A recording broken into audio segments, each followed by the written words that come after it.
नमस्कार. आज आपण आहोत सिद्धीकडे आणि ही नारायणा स्कूलची विद्यार्थिनी असून तिने 10वी बोर्ड परीक्षा आणि सीबीएसई मध्ये ती मेरिट आलेली आहे. जाणून घेऊया तिच्या यशाचं काय रहस्य आहे. तिच्या नेमकं तिने वर्षभर जिनियसच्या माध्यमाने जो सेल्फ स्टडी केलेला आहे त्या सेल्फ स्टडीचं काय गमक आहे आणि तिला त्याचा नेमका काय फायदा झालाय आपण जाणून घेऊया. चला सिद्धी, सर्वप्रथम तुझं संपूर्ण आपल्या जिनियस परिवारातर्फे खूप खूप अभिनंदन आणि तुमच्या बाबाचं सुद्धा मनापासून खूप खूप अभिनंदन सर, की ज्या पद्धतीने सिद्धीने आपले पर्सेंट मिळवले ते खरंच वाखाणण्याजोग आहे. तर मला एवढं तुला विचारायचं आहे की आता मुलं कसं करतात, शाळेतही जातात आणि क्लासलाही जातात, पण मुलं घरचा अभ्यास ड्रॉप करतात. तर घरचा अभ्यास किती महत्वाचा आहे तू काय सांगशील? म्हणजे घरचा अभ्यास खूप महत्वाचा आहे. म्हणजे त्याच्यामुळेच आपला जो स्कोर आहे त्याच्यामध्ये आपण करू शकतो चांगला. बिलकुल. आणि स्कूलमध्ये पण एवढ्या विद्यार्थीमध्ये आपल्याकडे फोकस होईल हे असं कन्फर्म नसतं. आणि ट्युशन मध्ये पण तसंच आहे आता सध्या वातावरण. Right, correct. म्हणजे नंबर्स ऑफ स्टुडंट भरपूर आहेत. मला एवढं विचारायचं की जिनियसच्या माध्यमाने जेव्हा तू ओपन बुक टेस्ट पेपर सोडवले त्याचा काही तुला फायदा झाला का? तुला काय वाटतं?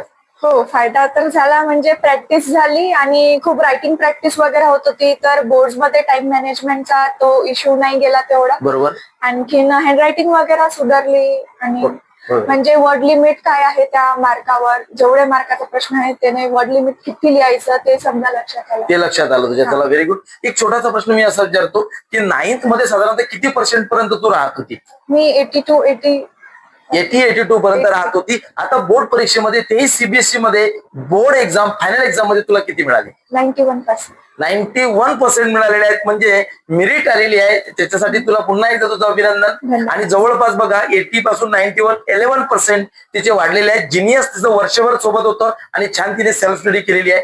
आपण मलाही तुला विचारायचंय की जेव्हा सेंटरच्या एक्झाम आपण घेत होतो त्या सेंटरच्या एक्झामचा तुला काय फायदा झाला सिद्धी असं वाटतं? त्याच्यामुळे म्हणजे आपल्याला एक पूर्ण बोर्ड लेवल मध्ये आपण समजा बोर्डची एक्झाम द्यायला गेलो तर तिथे पूर्ण एक फील येऊन गेला होता, म्हणून एक भीती नव्हती मनाची भीती निघून गेली. अरे वा, चला. आणि कॉन्फिडेंटली आपण बोर्ड परीक्षेला गेलो.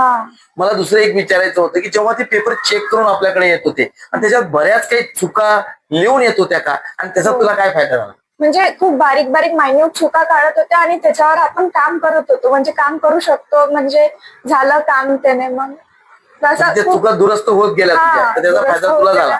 आणि आधी कसं होतं तर त्या चुका कुठं आपण चुकत आहे ते आपल्याला माहित पडतच नव्हतं. माहित माहित पडलं.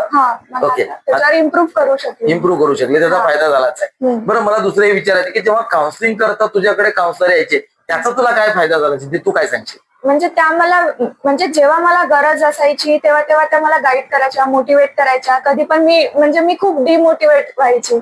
कधी पण असं एकदमच टेन्शन घेऊन घ्यायची. बरोबर. पण त्या वेळेवर मला छान मोटिवेशन द्यायच्या, त्याने मला खूप प्रोत्साहन मिळालं. राईट. म्हणजे बघा, जेवढं काउन्सिलिंगचा फायदा विद्यार्थ्याला त्याच्या डिमोटिवेट होतात मुलं किंवा बोर्ड एक्झाम म्हणून थोडीशी भीती वाटते, ते काउन्सिलरच्या माध्यमातून तो एक फायदा चांगला होतो. मला दुसरं एक विचारायचं आहे तुला की बऱ्याचदा विद्यार्थी काय करतात की एखादा प्रोग्राम प्रॉपरली करत नाही किंवा वर्षभर करत नाही. वर्षभर करणं किती गरजेचं आहे तू काय सांगशील? नाही, वर्षभर करणं खूप गरजेचं आहे आणि कन्सिस्टन्सी पण मॅटर करते. रोज तेवढं लिहत गेलं तर आपली खूप म्हणजे स्पीड वाढते, अॅक्युरेसी वाढते आपली. तो एक फायदा मिळतो. तर इतरही विद्यार्थ्यांनी जिनियस लावावं का तू काय सांगशील सिद्धी? हो, नक्कीच लावावं. तुला तुझ्या पद्धतीने यश मिळवलेलं आहे. पुढील भविष्यासाठी सुद्धा, पुढील येणाऱ्या सगळ्या फीचरसाठी संपूर्ण जिनियसच्या टीम तर्फे तुझं खूप खूप पुन्हा एकदा शुभेच्छा आहेत. आणि तुझ्या पुढील भविष्याकरता मी तुला एवढं म्हणू इच्छितो पुन्हा एकदा बेस्ट ऑफ एफर्ट्स.